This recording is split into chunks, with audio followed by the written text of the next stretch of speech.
Avant de commencer la vidéo, je vous rappelle que le concours des 1000 abonnés est toujours actif, donc les amis n'hésitez pas, c'est gratuit. Le lien est disponible en description.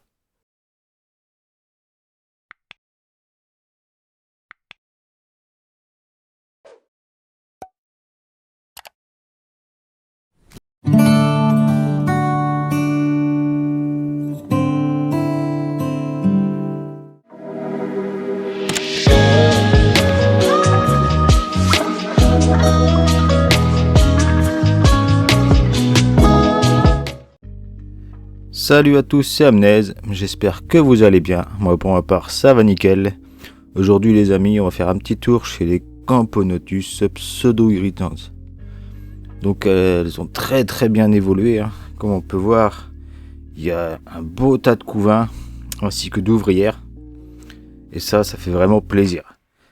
C'est une espèce qui a vraiment très bien évolué, hein, depuis que je l'ai eu. Donc je l'ai eu en jean seul bien sûr, qui nous vient bien sûr de Thaïlande.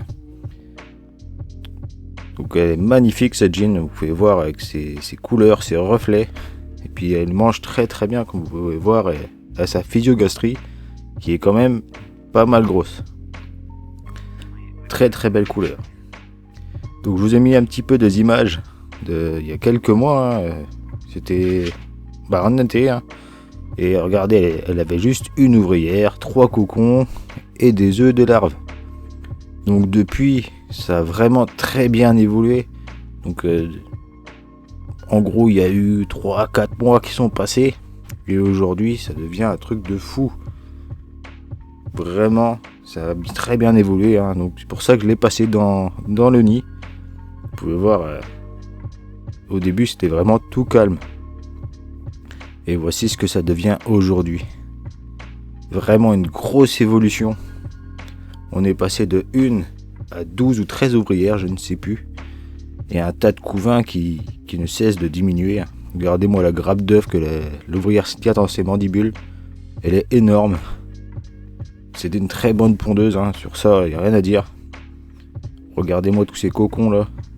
Donc je ne suis pas prêt encore de la passer en diapose. Un petit plan sur une ouvrière dans un décès, hein, qui est partie un petit peu boire du liquide sucré. Bon, je l'ai dérangé. Ce n'est pas grave. En tout cas, voilà, je les ai un petit peu excités avec la lumière, mais bon. Elles feront avec, hein, pour la vidéo. Alors après, de toute façon, elles seront tranquilles pour toute la diapose. Bon, en tout cas, elles mangent bien, que ce soit un sec, vous voyez, il reste un petit bout de blatte là. Que ce soit liquide sucré, elles ont tous quasiment le gastre rempli. Ici, on a un petit coin où c'est qu'elles mettent un petit peu de déchets, mais ça, ce n'est pas un problème car ici, il y a un trou. Donc, je peux aller récupérer à la pince. J'ai fait ça pareil avec ma Ruphoglocus. Il m'avait fait exactement la même chose. Et heureusement qu'il y a un trou, hein, avec une petite pince. C'est récupéré en deux. Sinon, voilà, très belle espèce que je conseille aux débutants, hein. Ça évolue tout seul. Il leur faut juste un peu de chauffage et c'est parti mon kiki, hein, comme on dit. Franchement, très belle espèce en plus, qui avec des interactions vraiment sympathiques, hein. Elles sont assez agressives, hein, envers les insectes. Et même la gine, hein, de toute façon, est assez agressive, hein. Donc ça, c'est vraiment sympathique à observer. Une Camponotus quand même de belle taille, hein. On va pas se cacher, hein, la gine fait entre 1,5 et 1,6 cm. Et les ouvrières dans pas loin des 1 cm, hein. Donc hâte de voir ce que vont donner les majors, hein. Je pense que ça va être un truc de fou. Ainsi que cette petite fondation qui va devenir une colo assez vite à mon avis. Rien qu'au vu de ce qu'elle m'a donné cette année.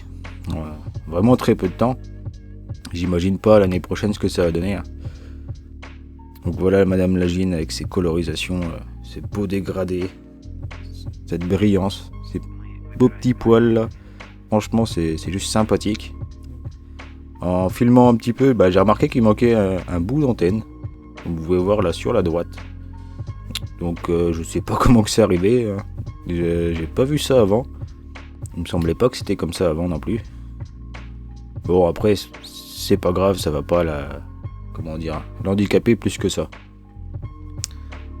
Sinon voilà, très belle espèce, avec un très beau couvain, que vous pouvez voir là en haut, un cocon blanc, donc il vient juste de tisser.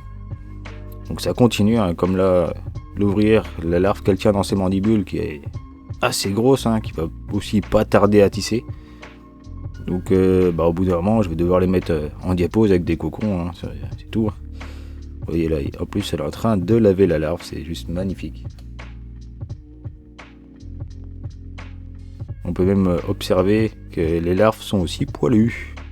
Au passage, je sais pas si vous le voyez, mais il y a quand même un petit duvet sur les larves et c'est juste incroyable. Moi j'adore. Quoi, j'espère que ces petites images vous plaisent.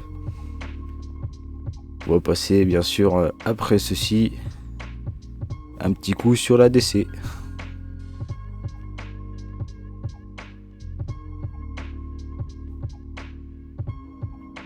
Donc de la DC, on a une petite ouvrière en train de boire du liquide sucré, hein. Je pense que je l'ai dérangée, elle va se barrer. Mais voilà, on peut voir d'un autre angle. Là, elles sont juste magnifiques ces petites pseudo-irritantes, moi j'adore.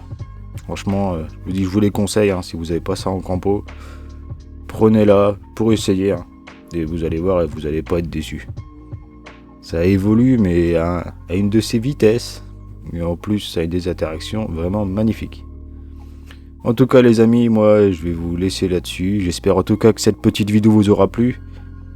Si c'est le cas, comme d'habitude, n'hésitez pas à lâcher le petit pouce bleu, et puis aussi à vous abonner à la chaîne, hein, si ce n'est pas déjà fait. Puis je vous rappelle au passage, si vous voulez participer, le concours est toujours actif. Donc le lien est dans la description les amis. Allez, moi je vous laisse, c'était Amnez.